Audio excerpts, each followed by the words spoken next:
मैं विधायक बना, तो उस समय से लेकर आज तक खूंटा गाड़ कर बैठा हूं और आगे भी खूंटा गाड़ कर बैठा रहूंगा। तो मैं धर्म के साथ हूं, वो लोग अधर्म के साथ हैं।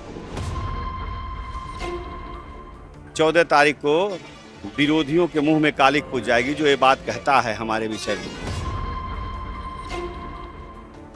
इसलिए विरोधी हताश है, विरोधियों के पास कुछ कहने को है नहीं। जो आदमी परिवार न संभाल पाया, जो आदमी अपने बड़े भाई को अलग कर दिया, कि वोट के तले सारे विरोधी दब गए हैं। और आपका ऑपरेशन इमीडिएटली अभी होगा। और हम गए वहाँ, जो वीआईपी आईसीयू था उसमें एडमिट हुए और 47 लाख बताया गया था, लेकिन मेरा 11,000 रुपया लगा राजन तिवारी के द्वारा। वो बिना मंत्री सांसद विधायक रहते हुए माननीय राजन तिवारी जी काम करते हैं। मेरे बचने का चांस 1% था, वहाँ से जी करके आए।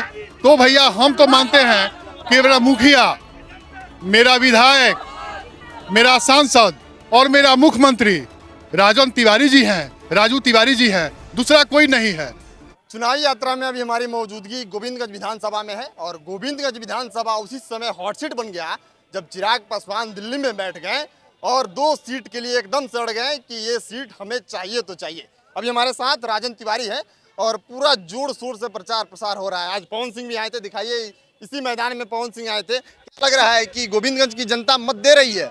गोविंदगंज की जनता मत नहीं दे रही, रिकॉर्ड तोड़ रही है, रिकॉर्ड तोड़ रही है। रिकॉर्ड मतों से अपने प्रत्याशी राजू तिवारी जी को हेलीकॉप्टर निशान पे बटन दबा करके इस बार 1 लाख पार चुनाव करके जिता रही है।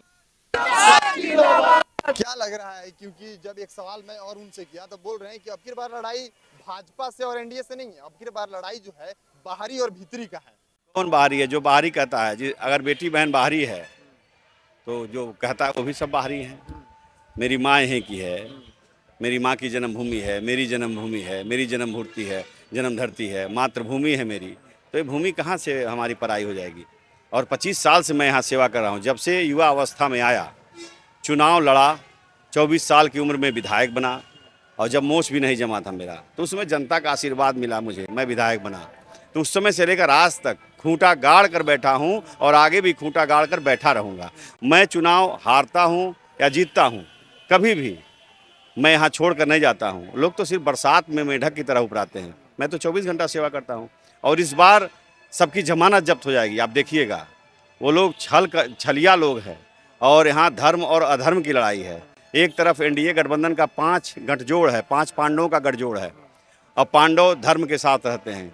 भगवान कृष्ण का आशीर्वाद पांडवों के साथ था, तो मैं धर्म के साथ हूँ, वो लोग अधर्म के साथ हैं। जंगल राज की पुनरावृत्ति फिर बिहार में होने वाली नहीं है, इसलिए इस बार हेलीकॉप्टर निशान 1 लाख पार। बिहार की राजनीति में है जो जातीय समीकरण बहुत चर्चाएं रहती है, तो क्या राजन तिवारी जातीय समीकरण को मानते हैं? गोविंदगंज में ये फैक्टर काम कर रहा है? मैं गोविंदगंज में तो जातीय फैक्टर है ही नहीं है। यहाँ जाति तोड़ो और समाज जोड़ो का नारा है और सर्व जात का आशीर्वाद मुझे प्राप्त है। इतना आशीर्वाद प्राप्त है कि उस आशीर्वाद के वोट के तले सारे विरोधी दब गए हैं। हाँ, क्या लग रहा है कि जनता आपको इस बार फिर आपके भाई को मत दे के विधानसभा भेजने का काम करेगी? आपको क्या लगता है? आपको क्या लगता है? गिनती बाकी है। 14 तारीख को विरोधियों के मुंह में कालिक पूज जाएगी जो ये बात कहता है हमारे विषय में।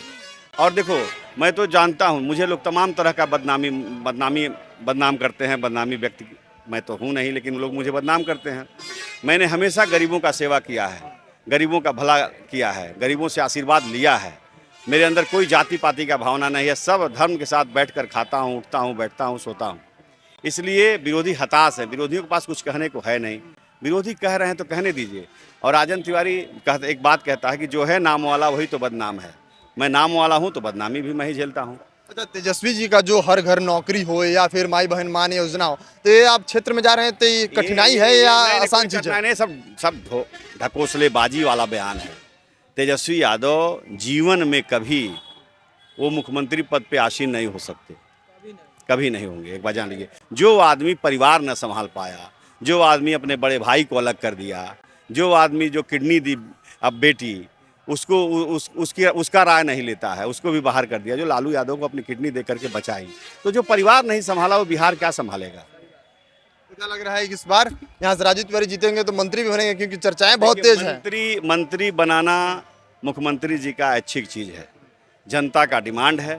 जनता के डिमांड और आशीर्वाद पे उन्हें टिकट प्राप्त हुआ, और जनता का डिमांड होगा तो जरूर कुछ बनेंगे। चलिए, बहुत बहुत धन्यवाद समय देने के लिए। आपको धन्यवाद। चलिए, हमारी मौजूदगी जो है अभी गोविंदगंज विधानसभा में थी। एक बात और, मेरा ऑपरेशन था, मेरा ब्रेन ट्यूमर का ऑपरेशन था।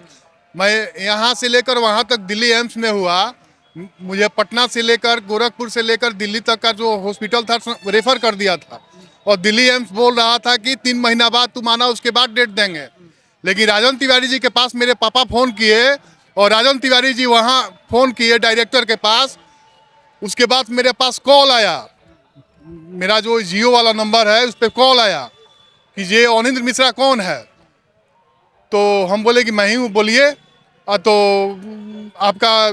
आपको ब्रेन ट्यूमर हुआ है जी, ब्रेन के 5 भाग में पानी हो गया जी, तो ऑपरेशन इसी के लिए दिखाने के लिए जी। तो क्या हुआ है? तो 3 महीना बाद का समय मिला है। तो नहीं, वहाँ के जो जनप्रतिनिधि जी के जो भाई हैं राजन तिवारी जी, वो फ़ोन किए हैं और आपका ऑपरेशन इमीडिएटली अभी होगा। और हम गए वहाँ, जो VIP ICU था उसमें एडमिट हुए, और 47 लाख बताया गया था, लेकिन मेरा 11,000 रुपया लगा राजन तिवारी के द्वारा। 47 लाख रहा तो वहाँ पे 11,000 में हुआ। तो ये प्यार आप लोगों का है। हाँ, हम लोग तो राजन तिवारी जी के साथ है, काहे कि दिन हो या रात हो। इसीलिए माननीय विधायक जी को कहना पड़ता है कि मैं 600 विधायकों पर एक भारी हूँ कि मंत्री रहते हुए जो काम नहीं करते हैं वो बिना मंत्री सांसद विधायक रहते हुए माननीय राजन तिवारी जी काम करते हैं। और भैया मेरा जो ऑपरेशन हुआ, मेरे बचने का चांस 1% था, वहाँ से जी करके आए। तो भैया हम तो मानते हैं कि मेरा मुखिया, मेरा विधायक, मेरा सांसद और मेरा मुख्यमंत्री राजन तिवारी जी हैं, राजू तिवारी जी हैं, दूसरा कोई नहीं है। चलिए, अभी हमारी मौजूदगी जो है वो गोविंदगंज विधानसभा में है, और तमाम लोग थे, राजन तिवारी थे, और उनसे खुद बात किए।